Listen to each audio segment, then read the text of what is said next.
Bienvenidos a Reflejos, el segmento internacional de Focus TV. Guatemala afronta hoy una jornada electoral atípica, luego que los últimos presidentes electos han sido señalados por romper la institucionalidad, acusados por corrupción. Los guatemaltecos fueron a las urnas a elegir a la base de la misma clase política. Para analizar estos hechos, enlazamos hasta la ciudad de Guatemala con Eswin Quiñones, periodista y subdirector editorial del digital Nómada. Bienvenido a Focus, Eswin. Hola Andrés, gracias por la invitación. Bien, ¿qué se juegan los guatemaltecos en esta jornada electoral presidencial? Bueno, para situarnos un poco de lo que está ocurriendo en Guatemala, hay que hacer una pequeña retrospectiva del 2015, que fue un año en donde el país estuvo muy en la mirada mundial sobre el tema de la lucha anticorrupción, los grandes casos de corrupción y la caída de gobiernos, un gobierno en particular, señalado de casos en donde hubo uso inadecuado o enriquecimiento con fondos públicos.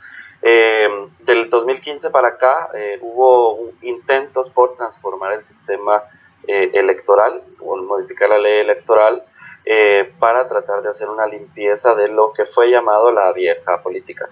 Del 2015 y el gobierno que salió favorecido por ese antivoto contra la vieja política, que es el gobierno de Jimmy Morales, que es el saliente, se configuró una especie de recuperación de parte de las élites políticas, económicas, empresariales del país, y se evitó de cierta manera un cambio sustancial en la manera de hacer política, y se está reflejando actualmente.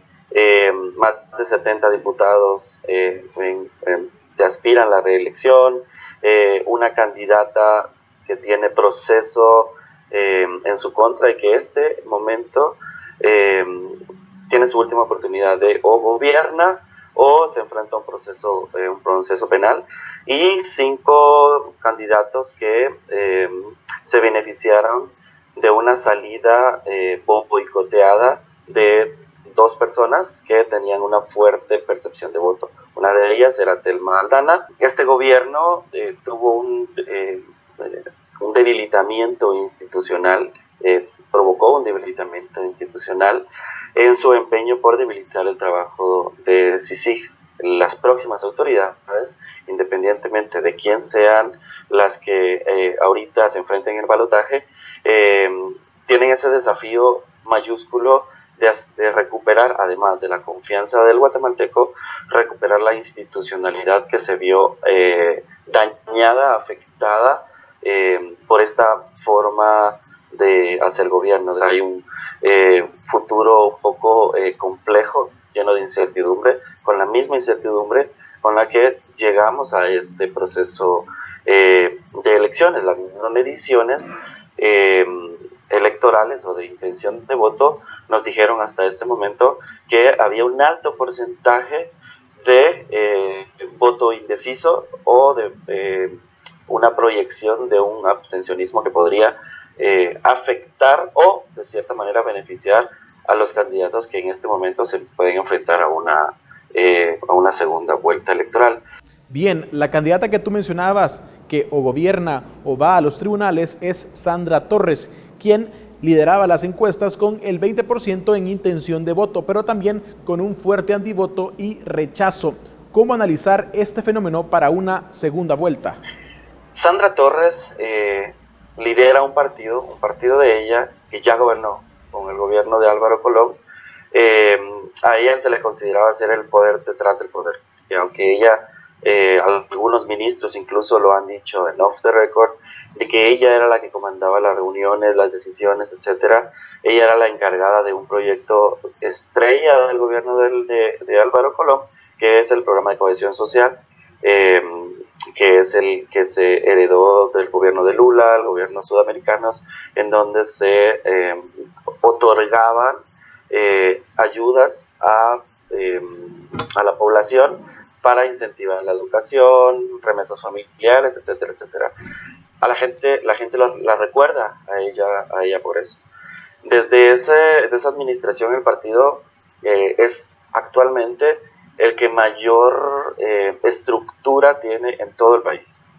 ella es la que, si se hace una lectura entre líneas de todas las mediciones que han existido hasta este momento, es la que el voto rural la respalda a ella, y es la que de cierta manera ha mantenido ese 20-25%, que ese ha sido un techo, nunca subió de ese porcentaje, y es quien de cierta manera va a poder mantenerla en la contienda, o la que la va a mantener en la contienda.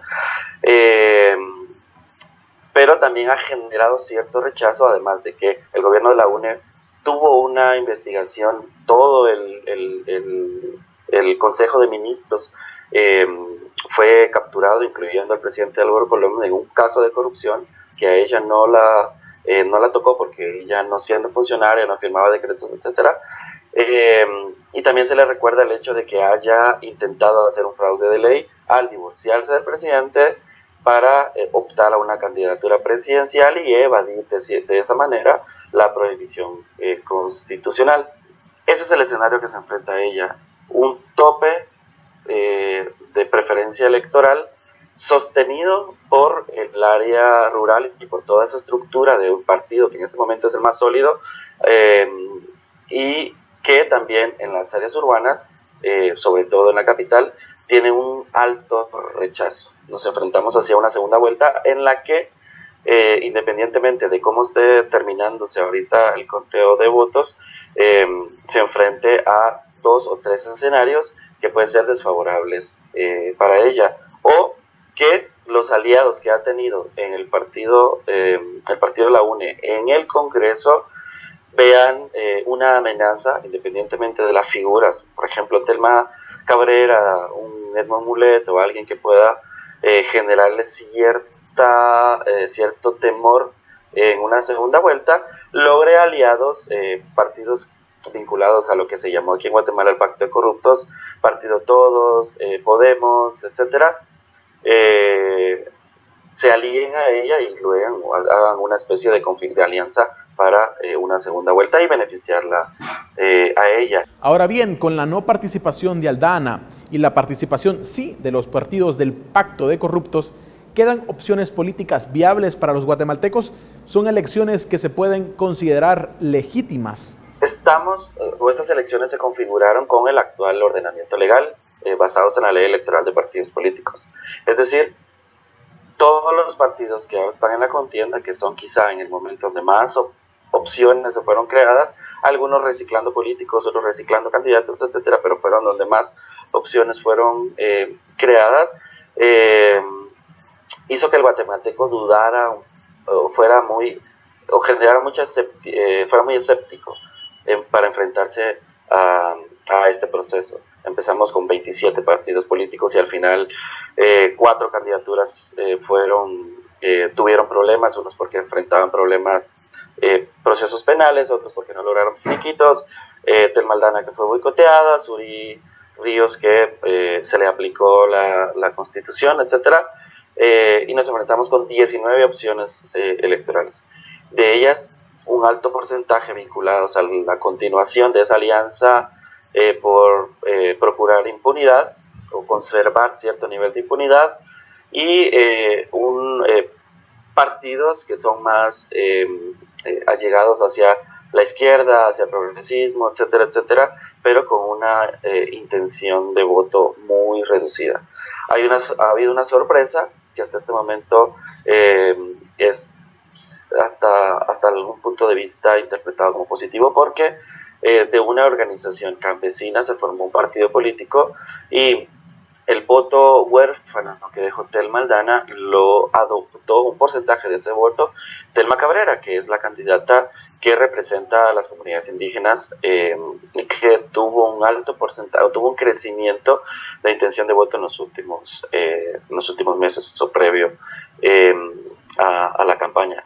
En resumen, tenemos unas elecciones que están ordenadas con la ley electoral que esta alianza de partidos dejó, porque no se animó a hacer reformas sustanciales, y con muchas opciones, es donde la alianza distribuyó su poder para conservar su cuota de poder para el siguiente año, y con candidatos que no, creo que todos nunca llenaron las expectativas ciudadanas. Bien, muchísimas gracias, Eswin. Gracias a ustedes. Feliz día. Con esto concluimos nuestro segmento Reflejos. Para ver este y otros análisis internacionales, ve a focostv.com. Ya volvemos.